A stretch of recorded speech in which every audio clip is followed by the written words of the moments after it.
Olá, seja bem-vindo à nossa Escola de Profeta Rema 2.0. Muito obrigado por você ter chegado até aqui. Que Deus possa estar te ajudando e te abençoando cada dia mais através de conhecimentos bíblicos. Se você ainda não é inscrito no nosso canal, vá lá, se inscreva, compartilha, porque isso vai estar ajudando e fortalecendo esse canal. Dá o seu like e que Deus possa também estar nos ajudando para poder estar trazendo mais conteúdos bíblicos. Se você gosta de conteúdo bíblico, você está no local certo e no lugar certo. Hoje nós estaremos começando um estudo a respeito de Mateus capítulo 5, versículo 13, quando Jesus diz assim: vós sois o sal da terra. Isso é muito interessante e nós estaremos abordando esse assunto, esmiuçando profundamente essa questão que nós somos o sal da terra, tá? Se você tiver uma Bíblia aí, acompanhe comigo sobre isso. Mateus capítulo 13, no Mateus capítulo 5, versículo 13, que vai dizer assim: vós sois o sal da terra, se o sal for insípido, com que se há de salgar? Para nada mais presta, senão para ser lançado fora e ser pisado pelos homens. Isso é muito forte, muito interessante. É um chamado à identidade, influência e fidelidade. É isso que nós estaremos estudando hoje. Então, vós sois o sal da terra. O que Jesus quer dizer com isso? O que ele quer nos transmitir, nos passar? Quando ele fala vós sois o sal da terra, isso é um chamado de identidade, influência e fidelidade. Guarde bem isso. A passagem ela está registrada em Mateus capítulo 5, versículo 13. Jesus pronuncia essa frase no Sermão da Montanha e ele fala logo após as bem-aventuranças. Observe bem, isso não é aleatória. As bem-aventuranças descreve quem somos por dentro. Já a passagem, quando ele fala vós sois o sal da terra, o sal descreve o que causa por fora. Então, a passagem ali da bem-aventurança, ele vai descrever o que nós somos por dentro, o que nós devemos ser por dentro e o que nós somos por dentro. Já o sal da terra descreve o que causamos por fora. É muito interessante porque logo depois do Sermão da Montanha, ele vai falar que nós somos o sal da terra. Então isso não é algo aleatório, está ali por acaso. Não, tudo faz um sentido. Receba agora a palavra profética.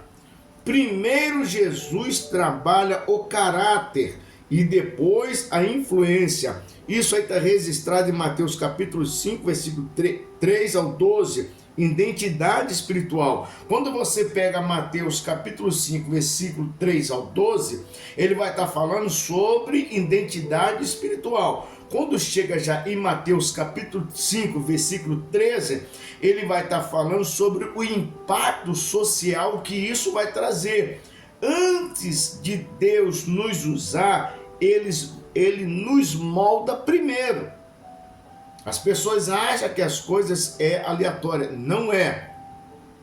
Primeiro ele vai trabalhar em cima do caráter e depois ele vai começar a moldar a sua vida por inteiro. Então Mateus capítulo 5, versículo 3 ao 12, ele vai estar trabalhando sobre a identidade espiritual da pessoa. E quando chega em Mateus capítulo 5, versículo 13, aí vem um impacto social. Então não basta só trabalhar interior, tem que ter um impacto social. Antes de Deus nos usar, ele nos molda primeiro. Guarde bem isso. Então, antes dele começar a te moldar, ou seja, te usar, ele vai começar a te moldar. Vós sois o sal, vós sois. Quando fala vós sois, isso aí é identidade, não função. As pessoas acham que vós sois o sal da terra é uma função. Não. Vós sois. Quando ele diz lá, vós sois, isso aí é uma identidade, não uma função.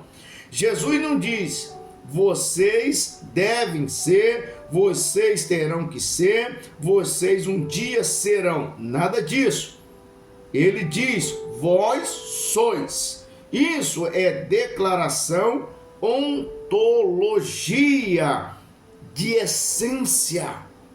A palavra rema para você agora. O cristão não faz o papel de sal. Ele é o sal por natureza espiritual. Não tem esse negócio do cristão ou do crente ser ou fazer um papel que ele é o sal. Nada disso. Ele é sal por natureza espiritual. 1 Pedro capítulo 2, versículo 9, vai dizer assim, vós sois a geração eleita. Quem entra e quem sabe como agir. Ou seja, quem entende isso, quem é. Ou seja, quando você entende que você é o sal da terra, não é um papel, mas é uma natureza espiritual, você sabe agir no momento certo. Então isso é muito mais forte e profético. O sal no mundo bíblico, visão histórica, nós temos várias vezes isso aí, né? As pessoas contando como é que começa a história do sal. No mundo antigo, o sal era mais valioso do que o ouro. Era em algumas regiões, chegava a valer mais do que o ouro. É daí que vem a palavra salário, porque eles compravam e pagavam com o sal. Observe bem que isso aí é uma dependência à sobrevivência, ou seja, teria que ter o sal para a pessoa poder sobreviver completamente. Então o sal ele é muito mais importante do que as pessoas imaginavam. A palavra profética, Jesus escolhe algo essencial, não decorativo. O mundo não sobrevive sem sal. O mundo não resiste sem a presença do justo. Guarde bem isso aí. Ou seja, o mundo inteiro, tudo que vai se fazer hoje em dia depende do sal. Qualquer coisa que a pessoa for fazer depende do sal. A mesma coisa, o mundo não consegue existir sem a presença do justo. Provérbio capítulo 10, no versículo 25, tem uma palavra bem forte lá, que diz assim, passando a tempestade, o ímpio não subsistirão mais, mas o justo é fundamento eterno, ou seja, passando a tempestade, as lutas que for, o ímpio nem sequer ninguém vai saber quem ele é mais, mas o justo, ele é eterno. Então o sal, ele é completamente uma passagem ali muito forte, que vem falando sobre a vida e a importância que ele tem. Nós encontramos agora a funções espiritual do sal. Vamos dar uma olhada. O sal representava algo muito mais forte. Por quê? Porque ele freava a corrupção por inteira. Não era somente você ter sal, não. Quando não existia a geladeira, então o sal, ele completamente, ele fazia esse papel aí muito importante para que a carne não entrasse em decomposição. Pode ver que em alguns lugares onde não existe geladeira, eles sempre costumam salgar as carnes, os alimentos, para que venha a ser mais conservado. Guarde aí a palavra rema, onde o sal chega, a podridão parava. Isso aí, onde há o sal, a podridão para. Isso é muito mais forte.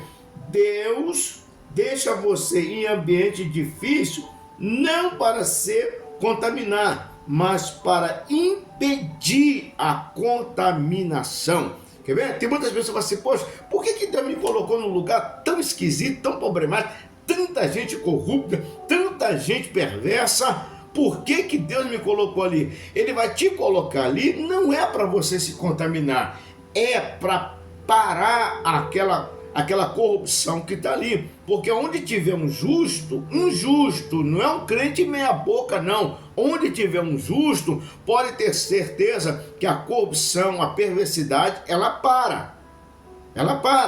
E alguém vai dizer assim, eu não vou fazer nada aqui não, porque tem um crente ali, não vou fazer nada ali, porque tem uma irmã que ora, tem um irmão que ora. Então, por isso que Deus te coloca em lugares tão difíceis às vezes. Gênesis capítulo 18, nós encontramos que Abraão ele vai interceder por Sodoma. Deus ele ia preservar a cidade por causa do justo. Ali é um diálogo que você vai encontrar com Deus e Abraão, que Abraão vai perguntar se tivesse tanto justo ali, e Deus vai assim, olha Abraão, se tiver tanto justo como você está falando aí, verdadeiramente não destruirei a cidade. Guarde a palavra rema, a palavra profética, ela passa e muitas das vezes a gente mal consegue perceber. Um crente fiel pode atrasar o juízo em uma casa inteira. Se tiver um crente de joelho dobrado, um crente fiel de verdade, ele pode atrasar o juízo quando tenta chegar naquela casa. Às vezes, muitas das vezes, vem alguma coisa muito mais pesada na casa, e através dessa pessoa que é justa diante de Deus, ele atrasa isso aí, até que a pessoa reconheça o seu erro e as suas falhas diante de Deus. O sal dá sabor. Por que diz assim, o sal ele dá sabor? Porque dá sentido à vida. Comida sem sal existe? Existe alimento sem sal, mas não satisfaz. Assim é a vida sem Deus. Funciona, mas é uma vida vazia. Em Jó capítulo 6, versículo 6, podemos comer sem sal, o que é insípido. A palavra profética, a presença de um crente cheio do Espírito Santo transforma o ambiente emocional, espiritual. Não é barulho, é influência de Deus. Vou repetir isso aqui porque isso aqui é muito forte.